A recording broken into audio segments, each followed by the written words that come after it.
Okay. More than 3 hours of sleep, 40 hours is recommended too. All right, so we're gonna do cardiovascular assessment. So what we wanna do, or what we wanna talk about tonight is how do you assess the cardiovascular system? You did this in 1175, you might not remember it. Am I the only one hot in here? It's hot. No, what are you putting your hoodie on for? I'm like, is it me Really? or? Ain't no way. If I wasn't such a fat kid, I'd take my sweatshirt off.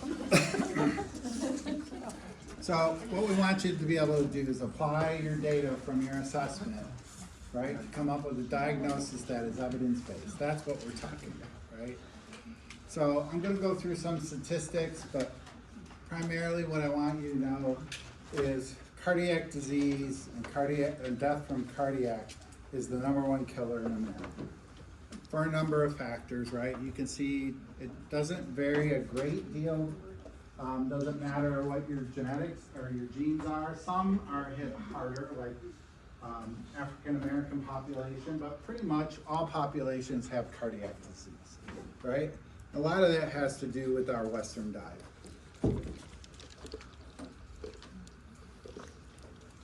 So, just a few statistics. 1 in 4 in the U.S. will die from cardiac causes. So let's just say there's 40 of you in here, 4 of you would die from cardiac disease. Coronary artery disease is the #1 cause, but there are other things, arrhythmias and things like that that we'll talk about, valvular diseases.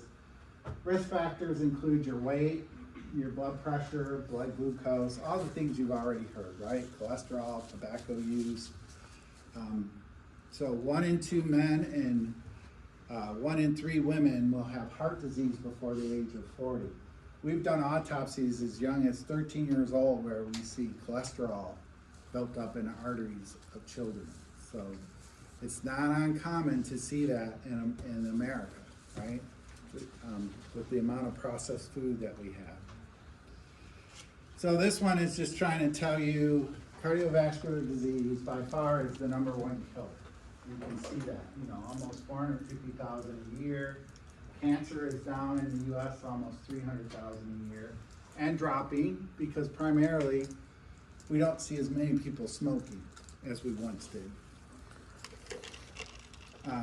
So what are some of the major risk factors? Well, you can see diseases of the artery, high blood pressure, heart failure, stroke, coronary artery disease is the big one, which you're gonna see a heart cath in here, and some of you will be fortunate enough to go to the cath lab.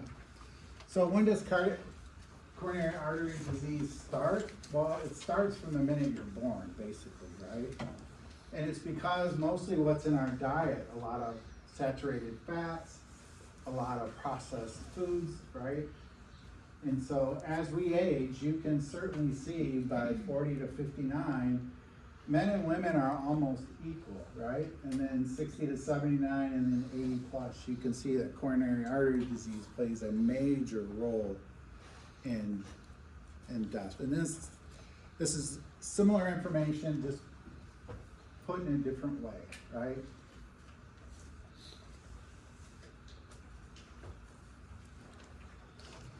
So our objectives today, am I gonna ask you a statistic question? No, right? I just want you to grasp the problem, right? 500,000 people, that's about the population of Warren and Sterling Heights together, every year are gone from cardiac disease. So today we're gonna talk about perfusion and fluid and electrolytes. I know you were just waiting to get back to fluid and electrolytes, right?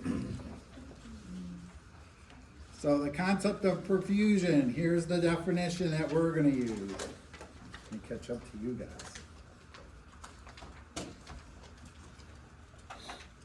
So it's the passage of nutrients and oxygenated blood to the cells and the removal of waste products. Can the heart do that all by itself?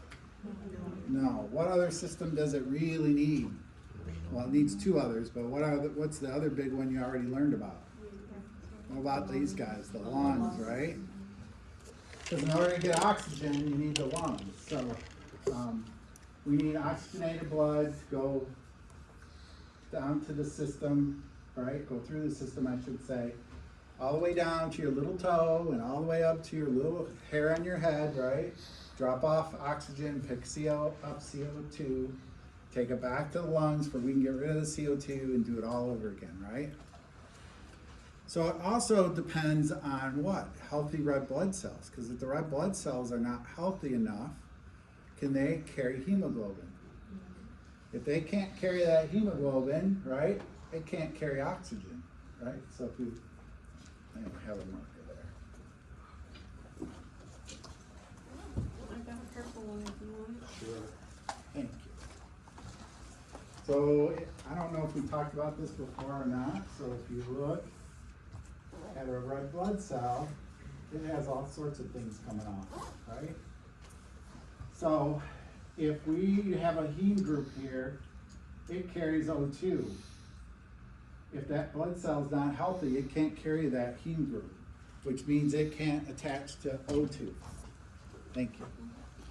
So it's important that we have a healthy red blood cell, we have healthy lungs, and a healthy heart. Those three are what make up perfusion. Because without those three, we don't have perfusion, do we? So remember that when we start talking about some of these things, it's easy to forget that, right? So do you remember how the circulatory system works? Yeah, maybe? Okay. So let's start with the right side of the heart. So the right atrium gets blood. What kind of blood does the right atrium get and from where? Superior and inferior vena. Superior and inferior vena cava.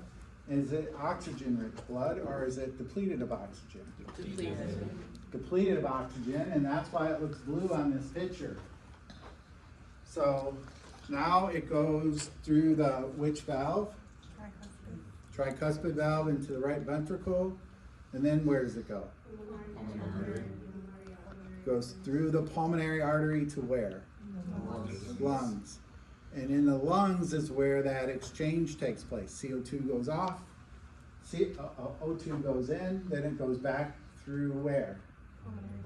Pulmonary vein to the left atrium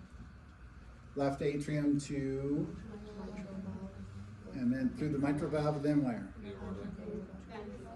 Left ventricle, then out through the aorta, right? Up to the brain and out to the rest of the body, right? And then it does it again, right? It does it over and over and over again. You don't even have to think about it. It does it automatically, does it not? Okay. So things that can go wrong: pump problem, obviously if the heart's not squeezing like it should. Volume, so we cut somebody's artery and they're bleeding out, we're gonna lose a lot of volume really quickly, right? And then the other thing that could cause a problem, the vessel has a lot of plaque in it, so can the blood get through? No. So those are the three major issues that we're gonna look at. And so, remember, when it comes to impaired tissue, right, we're gonna look at central things first. The heart, right, we need that to work. Shock, somebody who's severely burned, somebody who's shot, somebody who's losing a lot of blood, they're gonna go into shock, right? Because eventually the volume gets so low, no matter how fast the heart beats, there's nothing to move, right? And eventually the heart gives up. And then peripheral arteries. So what arteries would that be? How about, remember your iliac arteries, your renal arteries, your popliteal arteries? So risk factors that impair perfusion. Smoking is the #1 risk factor, right? So you've all heard or been told the story, or somebody shared it with, my grandmother lived to be 92 and she smoked 2 packs a day and never had an issue. That may be true, but that's like 1 in 10,000, right? Most of the stories you hear are, yeah, he was a heavy smoker, now he can't breathe, now he's got heart disease, now he can barely get up and walk without, not being able to catch his breath. So smoking is still the #1 most risk modifiable factor we have. And it's smoking of any kind, meaning vaping, marijuana, cigars, it's smoke of any kind. Some are more dangerous than others. For example, there's a lot of the vaping stuff has more than 200 chemicals in it. A lot of those chemicals have never been tested by the FDA. You all heard of the 19-year-old that had a point here that Henry Ford had to do a double lung transplant on because he blew out both his lungs vaping, right? So smoking of any kind is a modifiable risk factor. Cholesterol is modifiable, right? Because we have lots of meds that work on LDL, right? We don't really have any good meds that work on HDL. The number one thing that works on HDL is Diet. exercise. Exercise kicks up HDL. So that leads us to sedentary lifestyle. How many of you have put on weight since starting nursing school? Probably a good chunk of you, right? Because what do? You probably were very active, going to places, doing things, and then we said, guess what? For the next 2 years, we're gonna sit you with, at a desk with a book, right? Okay? Obesity. In America, it's easy to get overweight and stay overweight. We have so many processed foods, right? And if you ever read a label, you can't even pronounce half of those words. Then if you go out here, I think Hall Road's this way, if you go out here to Hall Road, you got every fast food restaurant you can imagine, from burger places to pizza to chicken to Mexican, Italian, right? And again, those places are not buying high quality ingredients, right? They're trying to make a profit and charge you the least amount of money they can.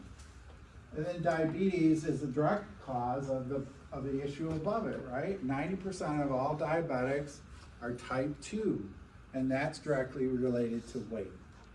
And then hypertension, we put it in the modifiable category, but can you really change your blood pressure? You can lose weight, you can use less salt, but most blood pressure is going to require medication, right? So what we mean by modifiable, do you have it under control? Are you taking medication? Have you taken the steps to get your blood pressure down as low as you can? And then personality.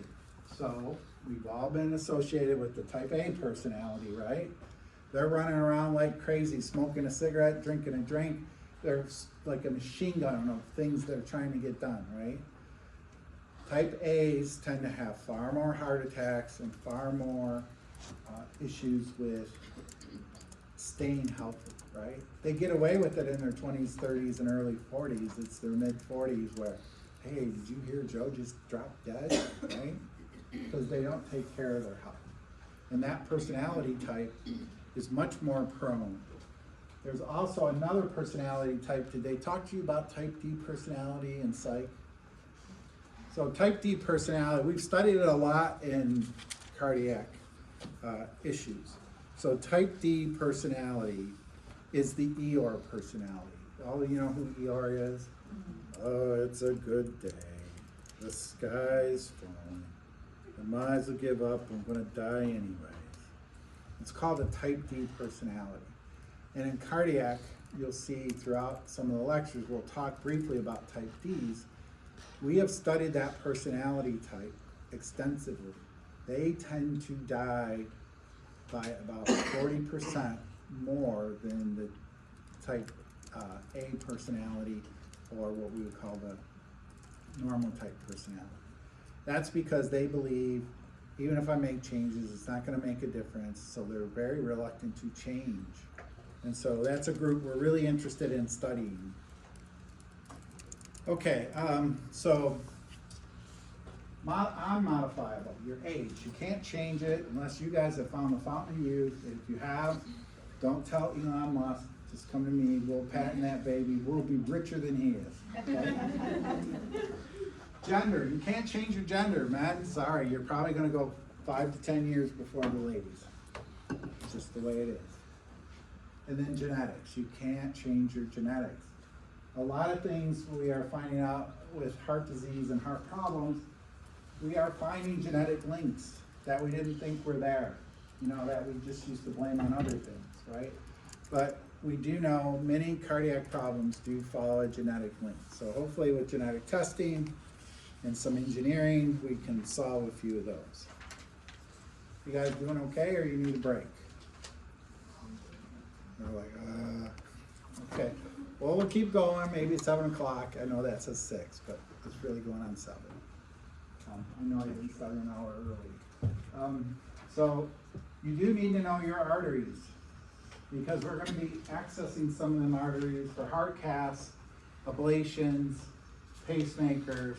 So you do need to know where your major arteries are. Because why? Not only for access, but what's the other reason? So you don't hit it, and also, what's carrying the oxygen? Rich blood, the arteries, right? Because if you don't have pulses below your arteries, we got a major problem, don't we? We got, so, left femoral artery, if I don't have popliteal pulses, right, or pedal pulses, something's going wrong, isn't it? That's why we have you assess pulses. Now, those of you on Karen's unit, you'll probably be doing that a lot because you're getting fresh heart caths back, right? And a lot of them will be the right or left femoral approach, and we want to make sure they have blood flow below the access point, right? So it's important. If you don't know where these are located, this guy will certainly help you, okay?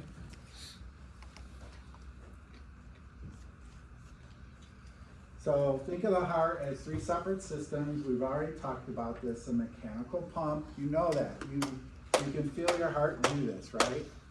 It's usually more like love dub, right? And then plumbing. And I know that sounds weird to you, but think of your coronary arteries as straws, right? And you have 3 major ones that we're going to talk about, right? We're going to talk about your right coronary artery, the left anterior descending artery, and the circumflex. There's branches off those. Those are the 3 main ones, but I want you to think of those as straws that supply the heart oxygen-rich blood.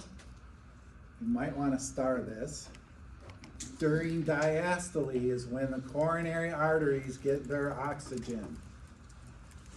So when his heart is resting for that momentary half second, that's when the coronary arteries get their oxygen-rich blood, not during systole, okay?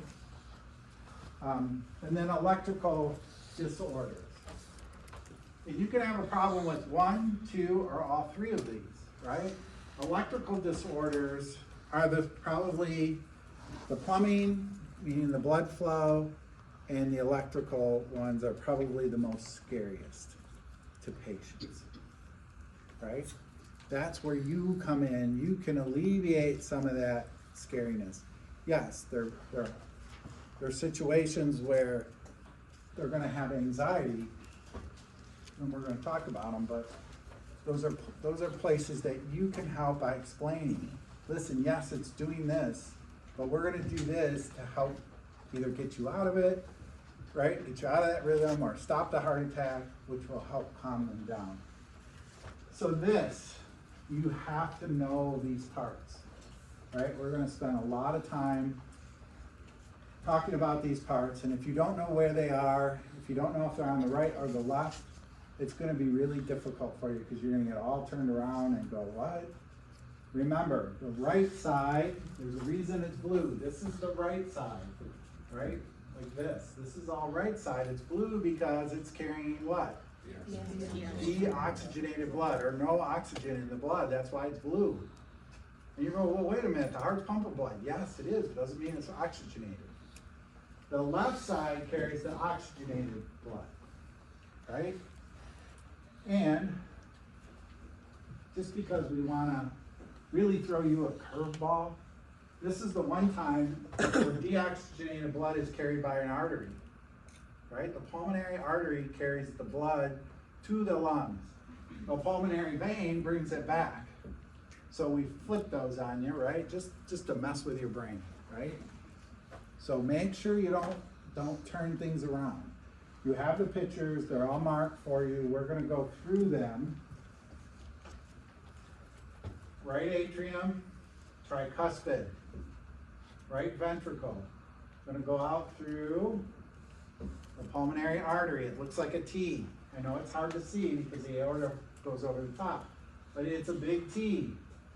Goes out to the right and the left lungs, comes back through the comes back through the pulmonary veins, right, left and right, goes into the left atrium through what valve? Mitral, out the left ventricle to the rest of the body, right? First things that are perfused, you can see it here, is the brain, common carotid arteries, right? And then the kidneys. So it's important that you know your parts. There's gonna be a lot of drawings coming up, because if you know your parts, there's no question I can ask you that you can't answer, right? Because I have to give you descriptors. Well, it goes through the mitral valve, but so the minute I say mitral valve, you should be thinking left, right? Okay, so blood flow through the heart. As it says, this image is gonna show you the blood flow. So take some time, pull it up on your screen and make sure you understand it, right? So the black arrows are unoxygenated blood, white arrows are oxygenated blood, okay? So it's the same thing we just talked about, but now we've added the arrows to it. This will really help you if you take your time and you just kind of go through it and you look at it and kind of get an understanding. Because what really tends to screw with students' heads is the pulmonary artery versus the pulmonary vein. Because you're like, no, vein carries deoxygenated blood. That's the exception to the rule, right? Okay? And it's also important, we're going to talk about ablation down the road for AFib, AFlutter, SVT, and other disorders, right? We are going to ablate the pulmonary vein, not the pulmonary artery, okay? So that's why I'm emphasizing that to you, because in your lifetime, they're getting better and better and better with ablation, and you're seeing more and more and more of it because they're going through the right or left femoral approach. They don't tend to use the wrist for the ablation, okay? Which means to you as a nurse, guess what you're getting, especially on Karen's unit? A lot of post-ablation patients that they had femoral access, right? So it's important you understand what it is they actually were doing, right? Because guess what? They're gonna go, here's your patient, right? Fresh out of surgery or cath lab. You're gonna go, okay, what did they do? So it's not that scary. It's actually, you know, it's helping save a lot of people's lives, and it's a good thing. Okay, so now we're gonna work out to the surface of the heart. Do you have a question? Huh? Do you have a question? No, just scratch my eye. All right, let me just do the surface. I'm gonna give you a little break because I can see your eyes glassing over like, what the hell, where did I end up? All right, so let's go through the arteries. So this is showing you where the valves sit, where you kind of get an idea. And all of you, if you remember, you all physicians except the money, right? Or HMN. Well, look at where you were listening. It should make sense to you now, right? But what I want you to focus on are the main arteries here, right? So this is this is your right coronary artery, and you know that because it's going to the right. This is your left anterior descending artery. This is the LAD, also known commonly as the widowmaker. And the reason is a blockage here is going to take out the septums of both ventricles. This is going right down the center of the heart. And then you come around this side, you're going to see the circumflex, which goes around towards the back of the heart. Okay? So those are the ones I want you to focus on. You'll hear others, especially those of you who get cath patients back, and they'll say, oh, well, they worked on their OM, right? Their OM is their obtrusional margin, right? It's one of these branches. But a branch out here is not as important as the main artery. I just missed where you said the circumflex was. The circumflex comes around the back here. It's this artery here. So spend some time with these pictures. They definitely will help. Here's another version of those pictures, might help you a little better. So here's the front of the heart. This is just showing you the veins, but here's the major artery, right? You can see the left coronary artery, the widowmaker, right coronary artery, and the circumflex going around the back. Okay? And so here's the back side. Does Okay. the circumflex come from the, what is that? So it branches off here, off of basically what becomes the LAD. Okay. So the LAD is the one we worry about the most. Here's just a kind of a blow up of it for you guys. So, right coronary artery. See, this is a big guy, but the reason we don't worry about it as much, it's still very, very serious. I'm not trying to downplay it, but think about it. It's only impacting what? Mostly the right ventricle, right atrium. Where the LAD, that's coming right down the center. The septum is there, and both left and right ventricles are there. Circumflex goes this way and goes around. Is it important? Sure, it's important, but this is the most important one by far. And it's the one where we've all heard the story. He was fine. He went for a stress test. They told him he was good, right? 2 days later, he was walking out the door and just boom, he's gone, right? That's the widowmaker, because it takes out so much of the heart with the blockage. You have very little time to save that person. You got about 90 minutes from time it starts to getting that reopened. Think about it. You know what's gonna happen. You call an ambulance, you're gonna lose what, 20 minutes, maybe 30 by the time they load him into the rig. Get him to the ER, another, we'll say 10 minutes. Now you're at 40 minutes, half your time's gone. They haven't even figured out what's going on with them. By the time they figure out what's going on with them, do they have them from door to needle in 90 minutes? Pretty rare, unless you're very close to the hospital, or unless you're like one of my patients. Nice guy. Sitting at home, work afternoons, had squeezing severe chest pain, right? Ate a whole bottle of Tums, didn't go, hey, his wife's like, let's go to the hospital, let's go to the hospital, let's go to the hospital. No. He got dressed for work, or tried to get dressed for work, and couldn't catch his breath. Fortunately for him, he lived less than 5 minutes away from what's now McLaren Macomb. At that time was Mount Clemens General. He walked in and says, yeah, my chest feels a little funny, right? Up to the cath lab, they were able to save him. But, I mean, most people don't live that close, and most people, his was not a total occlusion. If it would have been a total occlusion, he'd have been gone, right? So that's why when we talk about testing, you have to understand that testing is not 100%, right? The best we can get is a stress test with Lexiscan, or there's other chemicals that can be used as well. That, on its best day, is only about 92% accurate. The most accurate method is a heart cath, right? Because we can go right into those coronary arteries, we can inject dye right into them. It's going to give us an actual picture of the other stuff doesn't give us as much detail. So, but we'll talk about that. Let me do electrical conduction, and I promise, I think it's only one slide. I promise I'll give you a break. So you get me all excited, and my heart's racing, like, oh, this stuff's great. You guys are going, oh my God. All right, so let's talk about electrical problems. There are a lot of issues with electrical problems with the heart. So remember, we can have what? A pump problem, right, where it's not squeezing. We can have a plumbing problem, which we just talked about. We're going to go in much more detail. Or we can have an electrical problem. These guys are tricky ones to figure out and to help the patient. They're scary because this is where you realize you have no control of your heart. Your heart can do its own things when it wants to.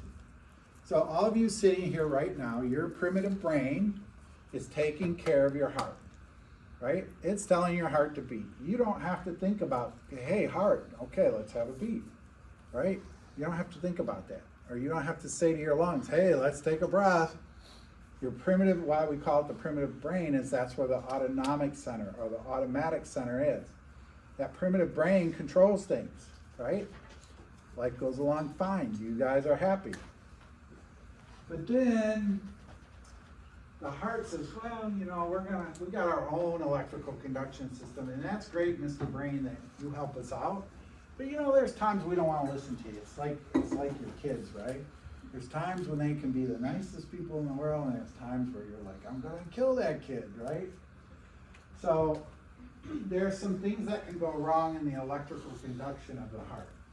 So the SA node is on top of the right atrium, right? Not the left, the right. And then we have the AV node. It looks like a bulb, sits at the bottom of the right atrium. And then we have what's called the bundle of His. It's like a wire, and it looks just like a wire, that comes here to the septum.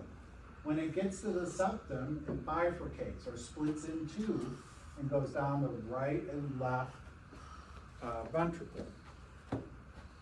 That's where your bundle branch blocks come from, okay? So what should happen in a heart where the electricity is working correctly and listening to the primitive brain, which is back here. Okay, SA node, we want you to go at 60 beats a minute, so it's gonna send off electrical signals down the right atrium and then across to the left atrium where you get lub, dub, lub, dub, lub, dub. Well, guess what? Sometimes the pulmonary veins or the pulmonary arteries go, you know what, we kind of want to get in on this electrical thing. It's kind of cool. So they start sending out extra signals, and then this is where you get boom, boom, boom, boom, boom, boom, right? So it doesn't always work like it should. So the point is, SA node starts it. AV node tries to slow it down, right? AV node sends it down the big ventricles, lub, dub, right? So having an appropriate electrical system is how we get an EKG, okay?